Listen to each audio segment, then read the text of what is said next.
Hello दोस्तों, मैं दीपक कुमार आप सबका अपने YouTube channel 1 way by DRP पर हार्दिक स्वागत करता हूं। आज हम बात करेंगे दरोगा भर्ती 9534 की मेडिकल के बारे में। जैसा कि आप सभी लोग जानते हैं, आर्मी, एयरफोर्स, नेवी, पैरामिलिट्री में जो मेडिकल होता है वह बहुत ही कठिन होता है, जबकि इन सब की अपेक्षा UPSI या यूपी पुलिस में मेडिकल बहुत ही सामान्य होता है। आज हम बात करेंगे UPSI में मेडिकल में क्या क्या चेक किया जाता है और हमें क्या क्या सावधानी बरतनी चाहिए। अगर आप चैनल पर नए हैं तो आपको चैनल को लाइक और सब्सक्राइब करना ना भूलें। चलो हम आगे बात करते हैं कि मेडिकल में क्या क्या चीज़ें चेक की जाती हैं और उसका एक फॉर्मेट दिया हुआ है। हमारे पास एक फॉर्मेट है, उसमें क्या क्या चीज़ें चेक की जाती हैं। तो आप देख सकते हैं कि मेडिकल में आपका सबसे पहले आपकी ऊंचाई चेक की जाती है, कितनी है। सामान्यतः 168 सेंटीमीटर होनी चाहिए। उसके बाद आपका सीने की माप की जाती है। जैसा कि आप सभी लोग जानते हैं, सीना आपका सामान्यतः 79 से 84 सेंटीमीटर होना चाहिए। उसके बाद आपका वजन है, महिलाओं के लिए मिनिमम 40 किलोग्राम वजन होना चाहिए और नॉर्मली सभी का ये क्राइटेरिया पूरा होता है। और इसमें बहुत कम मात्रा में आपके बच्चे फेल होते हैं, क्योंकि कोई ना कोई व्यक्ति आपका DPST करा के यहाँ तक पहुँचा है, तो कहीं ना कहीं सारी चीज़ें उसकी कंप्लीट हैं। उसके बाद हम बात करते हैं कि मेडिकल में क्या क्या चीज़ें चेक की जाती हैं। तो मोटा मोटा हम देख लेते हैं। नोकनी चेक की जाती है, बोलक चेक किया जाता है, फ्लैट फुट चेक किया जाता है, वेरिकोज, स्पीच डिसेबिलिटी चेक किया जाता है और चेक किया जाता है शरीर में कोई बड़ी समस्या तो नहीं है। उसके बाद आपका कानों का टेस्ट किया जाता है। कानों में आपका रिनीस टेस्ट होता है, बेबस टेस्ट होता है, वर्ट का टेस्ट होता है। उसके बाद आप देख सकते हैं आँखों का टेस्ट किया जाता है और आँखों में आपका आँखों का भंगापन चेक किया जाता है, कलर ब्लाइंडनेस चेक किया जाता है, दूरदृष्टि और निकट दृष्टि चेक किया जाता है। बस केवल यही चीज़ें चेक की जाती हैं आपकी पूरे मेडिकल में। और आपका बॉडी देखा जाता है, बॉडी में कोई ज़्यादा बड़ी टूट फूट तो नहीं है जिससे आपको आगे ट्रेनिंग करने में या जॉब करने में समस्या हो। तो केवल इन्हीं चीज़ें चेक की जाती हैं, कोई ज़्यादा कठिन मेडिकल नहीं होता है। चलो आगे हम बात करते हैं इन सभी बिंदुओं पर धीरे धीरे। आप देख सकते हैं ये आपका नोकने की समस्या है। जैसा कि आप देख सकते हैं, पहला वाला जो आपका चित्र है ये आपका नॉर्मल है और दूसरा वाला जो है वो नोकने की समस्या है। तो सामान्यतः देखा जाता है कि नोकने की समस्या में जो व्यक्ति के घुटने होते हैं वो आपस में टकराते हैं। अगर किसी व्यक्ति के घुटने आपस में नहीं टकराते हैं तो उसे नोकने की समस्या नहीं है। और सामान्य व्यक्ति के घुटनों के बीच में कम से कम एक स्केल के बराबर गैप होना चाहिए। और ये इस वजह से चेक किया जाता है जिससे व्यक्ति को दौड़ने में कोई समस्या ना हो। अर्थात अगर उसे नोकने की समस्या होगी, अगर वो दौड़ता है तो उसके घुटने आपस में टकरा जाएंगे, तो कहीं ना कहीं ये चीज़ें ठीक नहीं रहती हैं। तो अगर आपको ऐसा लगता है कि आपको नोकने की समस्या है तो आप अपने नज़दीकी डॉक्टर से आप सलाह ले सकते हैं कि इस समस्या को कैसे दूर किया जा सकता है। और सामान्यतः ये समस्या बहुत कम पाई जाती है और ज़्यादातर सभी लोग फिट होते हैं। तो आपको घबराने की बात नहीं है कि आपको नोकने की समस्या है। बस आपके पैरों के बीच में थोड़ा सा गैप होना चाहिए, आपके घुटने नहीं टकराने चाहिए। चलो आगे हम बात करते हैं। ये है आपका बोलेक्स। जैसा कि आप देख सकते हैं, सामने हमारे 3 चित्र दिए हुए हैं और इसमें आपका जो सामान्य है ये आपका सामान्य चित्र का दिया हुआ है। अभी आपको बताया था अगर आपके घुटने आपस में टकराते हैं तो आप नोकनी की समस्या के शिकार हो सकते हैं। और अगर आपके घुटनों में ज़्यादा गैप है, अर्थात आपके घुटने बाहर की तरफ निकले हुए होते हैं, तो आपको बोलेक्स की समस्या हो सकती है। और ये भी आप छोटी मोटी समस्या होती है, अगर आप डॉक्टर से सलाह लें तो कहीं ना कहीं आपको ये समस्या दूर हो सकती है। और सामान्यतः ये समस्या लोगों में नहीं पाई जाती है। अगर आपके बिल्कुल पैर सही है, आपको कोई समस्या नहीं है, तो आपको कोई चिंता की बात नहीं है। बस आपके घुटनों के बीच में थोड़ा सा गैप होना चाहिए, बस आपस में टकराना नहीं चाहिए। तो चिंता की कोई बात नहीं है। आगे हम बात करते हैं अगले पॉइंट पर, फ्लैट फिट। जैसा कि आप देख सकते हैं, ये आपका नॉर्मल फीट का चित्र है और ये आपका फ्लैट फीट का चित्र है। और देख सकते हैं आपका कि आपके पैरों के बीच में ये आपका पैरों की छाया दी हुई है। और देख सकते हैं आपके पैरों के बीच में तलवे में थोड़ा सा गैप होना चाहिए, कर्व बना होना चाहिए। और यहाँ देख सकते हैं यहाँ कर्व नहीं है या ना की मात्र के बराबर है। तो सामान्यतः सभी लोगों के पैरों में कर्व होता है और ये समस्या बहुत कम पाई जाती है और कोई परमानेंटली समस्या नहीं है। ये समस्या दूर की जा सकती है, इसके लिए आप अपने डॉक्टर से सलाह ले सकते हैं। घबराने की कोई बात नहीं है। और आप जैसा कि आप जानते हैं कि जैसे ही आप मेडिकल कराएंगे UPSI दरोगा भर्ती का, तो उसमें आपको या तो सामने से चेक कर लिया जाता है कि आपको फ्लैट फिट है या नहीं है। अगर उसे डॉक्टर को डाउट होता है तो आपको एक चटाई दी होती है और उसमें आपका पानी से भीगी रहती है, आपको उस पर चलकर आगे चलने के लिए कहा जाता है। तो पानी से आपके ये छाया बन जाती है और उससे आपको पता लगाया जा सकता है कि आपको फ्लैट फिट है कि नहीं है। तो घबराने की बात नहीं है और ये भी छोटी मोटी समस्या है और नॉर्मली व्यक्तियों में नहीं पाई जाती है। और आगे हम बात करते हैं वेरिकोज। जैसा कि आप सभी लोग जानते हैं, वेरिकोज की समस्या बहुत कम पाई जाती है। और वेरिकोज में आपका पैरों या हाथों की नसों के बारे में होता है कि सामान्यतः आपने देखा होगा कि शरीर पर कोई भी नस नहीं दिखाई देती है पैरों पर या हाथों पर। और आप देख सकते हैं पहले वाले चित्र में आपको कहीं ना कहीं ये नसें उभरी हुई दिखाई दे रही हैं, और ये समस्या नहीं होनी चाहिए। इसे हम वेरिकोज या नसों का उभरना कहते हैं, और ये समस्या बहुत कम पाई जाती है, सामान्यतः नहीं होती है। अगर आपको ऐसी कोई समस्या है तो आप इसके लिए अपने डॉक्टर से सलाह ले सकते हैं, और आपको पता भी नहीं चलेगा कि डॉक्टर ने आपके वेरिकोज का टेस्ट कब कर लिया। आप खड़े रहते हैं और आपको चेक कर लिया जाता है, और इसके लिए कोई ज़्यादा चेक नहीं किया जाता है, नॉर्मल होती है सब चीज़ें। आगे हम बात करते हैं कानों के परीक्षण के बारे में। इसमें आप देख सकते हैं, अभी हमने आपको बताया रिनीज टेस्ट होता है, वेबस टेस्ट होता है, वर्टिको टेस्ट होता है, और ये आपका ईएनटी स्पेशलिस्ट होते हैं, जिसमें आपका एक कानों का डॉक्टर अलग होता है, वो आपकी इन तीनों चीज़ों को चेक करेंगे।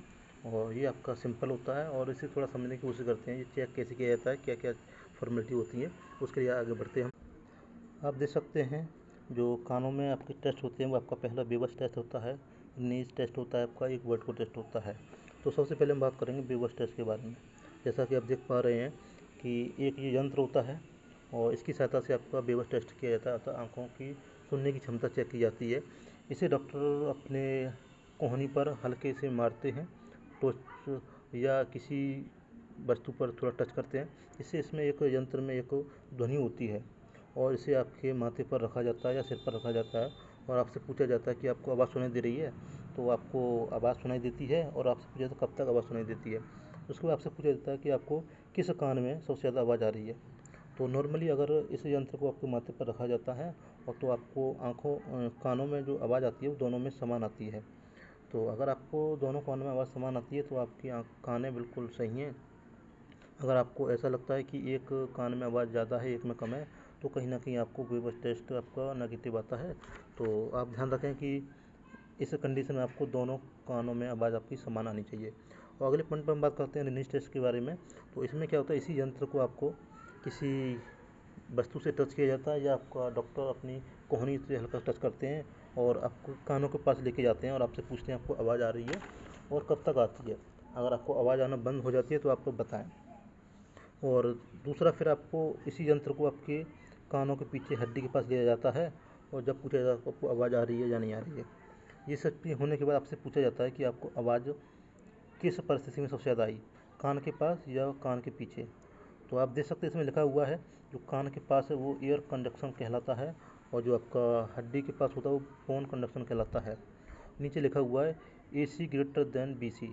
अगर किसी व्यक्ति को एयर कंडक्शन में आवाज़ ज़्यादा सुनाई देती है और बोन कंडक्शन अकॉर्डिंग, तो वो व्यक्ति नॉर्मल होता है, अर्थात कान के पास आवाज़ ज़्यादा आती है बोन की अपेक्षा। तो आपको इस चीज़ का ध्यान रखना है कि अगर कोई सामान्य व्यक्ति है उसकी सुनने की क्षमता जो होती है वो कान के पास ज़्यादा होती है, ना कि पीछे बोन के पास में।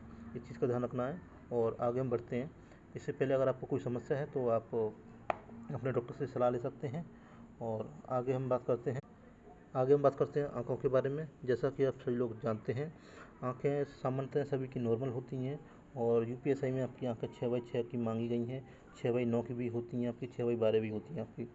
तो जैसा कि आप जानते हैं कि इसमें आपका कलर ब्लाइंडनेस चेक किया जाता है, उसके लिए आपकी ऐसी एक किताब दी होती है, उस पर ये प्रिंट होता है और पढ़ाने की कोशिश की जाती है। नॉर्मली व्यक्ति पढ़ लेते हैं, जैसे इसमें लिखा हुआ 25 है, 6 है, 8 है, 56 है, 29 है, 45 है, तो नॉर्मली पढ़ लेते हैं और कोई ज़्यादा मेजर प्रॉब्लम नहीं है। और ऐसे ही आपके पास एक प्रिंट होता है जिसमें आपका ऐसी आकृति दी होती है, और इसमें आपका पूछा जाता है कि आपको क्या दिखाई दे रहा है। तो आप सामने आप देखते हैं तो इसमें कुछ नहीं दिखाई देता, आपसे पूछा जाता है कि इसमें हरे रंग की जो आपकी लाइन है वो कैसे कैसे निकल रही है। तो आप बता सकते हैं कि यहाँ से स्टार्ट हुई है, ऐसे ऐसे अपना उंगली रख के आप बता सकते हैं। तो आप ये नॉर्मल होता है, तो कोई परेशानी की बात नहीं है। आगे हम बात करते हैं, सबसे मेन होता है आपका ये चार्ट होता है जिसे आपको पढ़ाया जाता है, और इससे आपकी चेक की जाती है कि आपकी आंखें कैसी हैं कैसी नहीं हैं।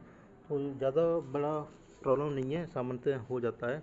डॉक्टर के द्वारा इसको आपको एक एक आँख के द्वारा पढ़वाया जाता है। जैसा कि आप देख सकते हो इसमें नंबरिंग लिखी हुई है, ये 60 है, 36 है, 24 है, 18 है, 12 है, 9 है, 6 है।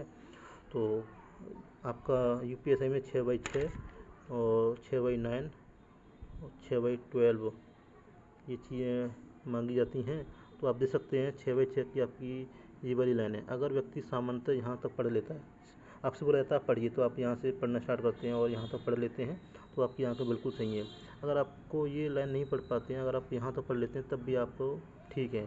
और आपका बाकी जो भी फॉर्मेट है पढ़ने का और कितनी आंखें मांगी जाती हैं, वो आपका जब भी नोटिस आएगा उसमें दिया होगा। तो सामान्यतः सभी की आंखें ठीक होती हैं। अगर आपको कुछ समस्या प्रतीत होती है, आप अपने डॉक्टर से सलाह ले सकते हैं। आगे हम बात करते हैं निकट की चेक की जाती है आपकी आंखें। तो उसमें आपका कुछ फ़ॉन्ट दिए होते हैं, जिसमें आपकी कुछ लिखा होता है। आपका आप चॉइस कर सकते हैं आपका कौन सा फ़ॉन्ट चाहिए आपको, हिंदी, इंग्लिश, ठीक है। और उसमें आपका पढ़ने के लिए बोला जाता है। जो भी उसमें क्राइटेरिया मांगा जाता है, उस क्राइटेरिया आप पढ़ लेते हैं तो आपको कोई समस्या नहीं है, और नॉर्मली किसी को कोई समस्या होती भी नहीं है। और निकट की समस्या आपका जहाँ तक आपकी एज ज़्यादा होने के बाद ही होती है, जैसे 40-45 साल के बाद, तो ये समस्या बहुत कम पाई जाती है।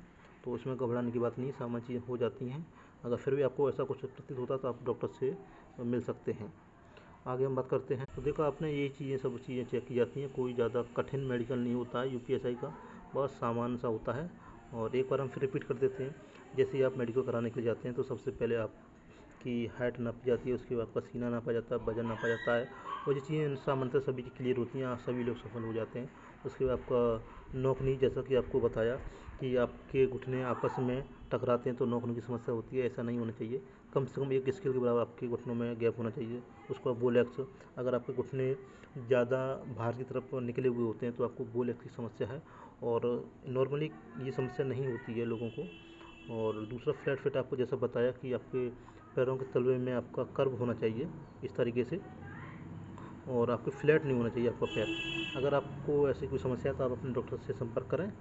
और दूसरा है आपका वेरिकोज नसें उभरी हुई।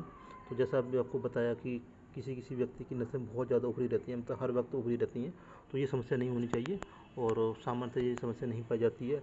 और आगे हम बात करते हैं श्रवण की। जैसे आपको बताया रिनीज टेस्ट है, वीवर्स है, वर्टिगा, ये सभी चीज़ें चेक की जाती हैं आपकी। उसके आपकी आंखें चेक की जाती हैं, बस आपका इतना सा मेडिकल होता है, और आपका बिल्कुल नॉर्मल मेडिकल होता है, बिल्कुल नॉर्मल। जैसे ही आप मेडिकल कराने के लिए जाओगे तो आपको 3 से 4 मिनट लगती हैं पूरा मेडिकल होने में। आप आगे आगे बढ़ते जाओगे और आपको पता भी नहीं चलेगा आपका मेडिकल कब पूरा हो गया। और आपका 4 से 5 मिनट में पूरा मेडिकल हो जाता है। और यूपीएसआई में आपका बिल्कुल सामान्य मेडिकल होता है, घबराने की कोई भी बात नहीं है। और इसमें आपके ना के बराबर ही लोग बाहर होते हैं। अगर आपको कोई समस्या होती है तो आपको दोबारा मेडिकल के लिए बुला जाता है, और सामान्यतः री मेडिकल में आपकी सभी लोग क्लियर हो जाते हैं, तो घबराने की कोई बात नहीं है, और निश्चिंत रहें। और जैसा कि सभी लोग चिंतित हैं कि मेडिकल किस तारीख से होगा, कौन सी डेट से होगा, तो आप धैर्य बनाए रखें। मेडिकल आपका इसी माह में संपन्न होगा, इसी माह में शुरू होकर, और बहुत जल्दी आपका मेडिकल की डेट भी आपको सुनने में आ जाएगी। और जैसा लोग बता रहे हैं आपका 12 से स्टार्ट होगा मेडिकल या 15 से होगा, तो ऐसा किसी के पास ऑथेंटिक न्यूज़ नहीं है, सभी अपने अनुभव से बता रहे हैं। पर इतना ज़रूर है कि मेडिकल आपका जुलाई के माह में ही पूरा होगा, ये आपका पक्का है। और मेडिकल होने के बाद आपको शीघ्र ही आपको जॉइनिंग लेटर मिल जाएगा, क्योंकि मेडिकल के बाद आपके पास बहुत ज़्यादा समय नहीं होता है, आपको शीघ्र ही नियुक्ति पत्र दे दिया जाता है। आपको वेट नहीं करना पड़ता 15 से लेकर 20 दिन, और खींच के आपका 1 माह का वेट करना पड़ता है। तो कहीं ना कहीं आप समझ सकते हैं कि ट्रेनिंग सेंटर बनाने में कुछ ना कुछ देरी हो रही होगी, और मेडिकल का प्रोसेस भी होता है तो उसको पूरा करने में आपका कुछ प्रोसेस में देरी हो रही होगी, नहीं तो अब तक आपका मेडिकल शुरू होकर समाप्ति हो जाता। धैर्य बनाए रखें, स्वस्थ रहें अपने। और अगर आपका कोई भी क्वेश्चन है या आप कोई भी सलाह देना चाहते हैं तो आप बेशक कमेंट में दे सकते हैं। और कोई भी अगर बताने में गलती हुई है या गलत सूचना दी गई है मेरे द्वारा तो उसके लिए क्षमा प्रार्थी हूँ। वैसे अपनी तरफ से मैंने पूरी सूचना काफ़ी सर्च करके शेयर की है। फिर भी अगर आपको ऐसा लगता है कि ये चीज़ ऐसी नहीं होनी चाहिए तो आप बता सकते हैं, उसमें अगली बार सुधार किया जाएगा। और अगर आप चैनल पर नए हैं तो आप कृपया चैनल को लाइक और सब्सक्राइब करें। आपका अपना दीपक कुमार। जय हिंद, जय भारत।